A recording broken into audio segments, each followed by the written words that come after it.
So I'm from the North London Waste Authority, at least for the next month. And if you don't know, the North London Waste Authority disposes of waste on behalf of 7 London Borough Councils. Other waste authorities are available in other councils. And I think we manage about 3% of the UK's household waste. So I'm the Senior Digital Transformation Manager, and I was essentially brought on to fix things like data, partially in response to this, which was mandatory digital waste tracking. And when I joined in January 2012, this was a very big thing, and I was told it was imminent. I'm now leaving, still not there. I'm kind of like putting this out as my unsolicited user research, which I was never contacted for. So it's a good policy, I think. Tracking is trying to look at things and stopping things like illegal waste dumping or fly tips or illegal exporting, but also enhancing or like encouraging the circular economy where we're reusing all these materials within the UK. And also just tracking how waste is disposed of, including hazardous and non-hazardous waste. I think is great, but of course the devil is always in the details. And I think from my experience in working with data in a waste authority and looking at all this 3% of waste, these are the areas that I think are really hard. One, really messy data. My data points are vehicles with loads of different types of rubbish or recycling in a big truck going over a weighbridge. It's not very orderly sometimes. The idea of real-time tracking, which was in the policy, I find especially interesting given the kind of realities of waste disposal. And also, it's primarily a business. All of the kind of organizations involved a lot of the time are businesses and looking to make a profit. And so a lot of the data is actually contract and finance data rather than specifically waste tracking data. Cool, so let's talk about what happens to your waste. So it gets picked up by your council, and several things can happen to it, including one of these. Gets taken to a waste transfer station, gets taken to incinerator, gets taken to landfill, maybe another option, but in all aspects, it gets put in a giant pile as a first step in its journey. And this is a view of a giant piles. These are bunkers for an incinerator. They hold about 8,000 kilograms of residual waste. Residual waste is everything that can't be recycled. And then a big claw, a literal big claw, picks it up and puts it in a hopper, which takes it to an incinerator. So you can see from this point, tracking after this point is just a mathematical construct and proportions of what is disposed of by different facilities. You can't really track it from the point of entry back to the original owner because it's with lots of original owners.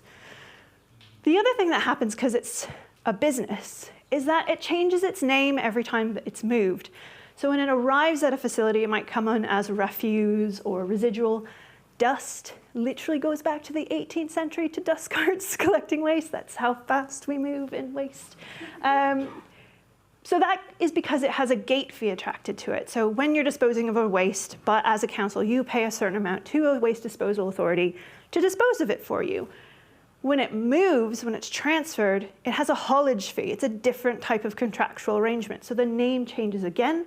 And then when it's processed, like in an incinerator, it changes its entire kind of makeup and changes its name again. We have process loss, so everything that was basically incinerated turns into energy. And then we'll have ash and ash metal, which both get recycled, and then some other contaminants that have to be processed as well. When I mean it changes shape and form, it does. These are the numbers from last year for our waste transfer station in Wembley. You can see that there's about 10 different waste types coming in. Those are both the kind of stuff from your house, as well as all the stuff that your borough does to keep your borough clean. And then it goes out as 4 waste types, because they're just transfer types, and you don't know what they are anymore. The other thing interesting to note is you can see there's a difference of what in and what out, and I will get to that in a minute. But it can change again. So once you've actually incinerated it, in my case, it can change again. So we've sent some ash, we tested it. It turned out some of it was hazardous. We sent it to a specialist facility to handle hazardous waste. They looked at it and analyzed it and said, actually, no, some of it wasn't hazardous. And so they sent it to 5 different sites for disposal. And they're perfectly entitled to do that. All these disposal sites have what are called permitted activities as part of their business, and they have to follow specific processes to dispose of waste. So it's kind of perfectly legitimate that they decided it was different again. So your waste picked up at the curb has 4 name changes before it gets to its final destination. The current way we do this, if you are very nostalgic for DirectGov, is called waste data flow. which is the bane of my existence. And it's the current method of doing this. And like I said, it starts at the council, and it's supposed to end that fourth name change down the road. And it just becomes like a game of mathematical proportions. It's not really waste tracking in any meaningful sense. The other thing that I mentioned earlier was this idea of real-time tracking, which I find very difficult. As you saw with my Wembley data, we do not have 100% in and 100% out, and that's for two, probably more reasons. A lot of waste is wet. A lot of it is food waste. Sometimes up to 40% of residual waste is food waste. And it dewaters. It just loses its kind of moisture as it sits in a giant pile waiting to move on to its next location. Also, you don't tend to, dispose of your giant piles on a perfectly daily, monthly, quarterly basis. And so you have an idea of called stock. It just sits there and waits to be processed. And sometimes you actually intentionally keep your stock, especially if it's recycling, because it's valuable to hold on to it for different reasons. So for example, these are the paper recycling prices for last year, and you can see they shift over the year quite a lot. And if you're a materials recovery facility and you have your giant pile, another giant pile, of mixed recycling in the background, as you can see there, you can, after it's gone through all the processes, end up with these bales of cardboard and paper. And like you said, if you're kind of processing it in November, and if you have the space as this facility, you want to hold on to that until March when it's worth a lot more money to you. And so the idea of real-time tracking, again, is it really real-time tracking when there is built into the system this idea that you should hold on to things for when the commodity is valuable enough? Because at the end of all these processes, they are commodities and they are available on a global market, and the prices do change because of that. So can we really track waste digitally? And this is just from my tiny perspective of one waste authority. I don't think so if we're trying to do the current method, which, to be fair, the policy doesn't want to do, which is great.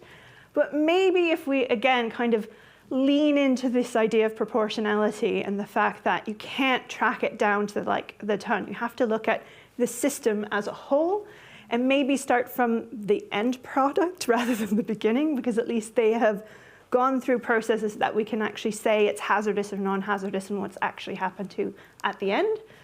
So again, this is a lovely Sankey diagram from the Wembley and Hornsey Street waste transfer stations. And you can see it beautifully moves through the year. Lots of them end up at our incinerator. But there's lots of third parties. The one BIFA is recycling.